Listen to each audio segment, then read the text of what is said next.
I began getting phone calls from Texas saying, you got to get back down here and mobilize preachers again, which I'd been doing for the past 30 years. And so I ended that ministry with Jim Garlow, moved back to Texas. My former board re-engaged, and we formed a brand new operation called Recover America. Only 2020, COVID hit, so our plans were stymied.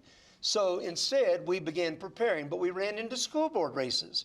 And just about the time the lift from isolation lifted, we started finding out what was really taking place in the Houston Independent School District.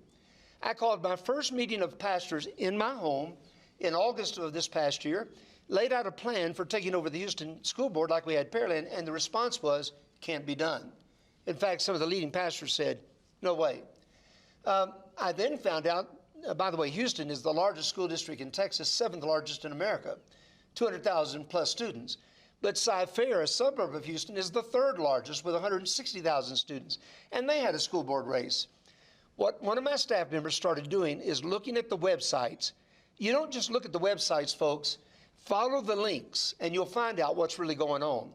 And we discovered some of the most godless teachings, including a class where they were taking young boys who thought they might have homosexual leanings and paying them $125 through the LGBTQ movement, I might add, $125 for taking this course. It was entitled, For Guys Who Like Guys, How to Discover Your True Sexual Identity. And it's nothing but a recruiting foundation for homosexuals.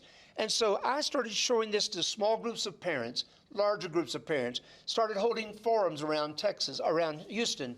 And when election day came, we took 2 of 5 open seats out of Houston Independent School District. Nobody thought was possible. Intact families are hard to find in the inner city of Houston, and so we had a harder hill to climb. But in Cy-Fair, a suburb where there's still a large number of intact, concerned families, I mean, parents got involved, and we took out 3 incumbents who'd been there 20 plus years,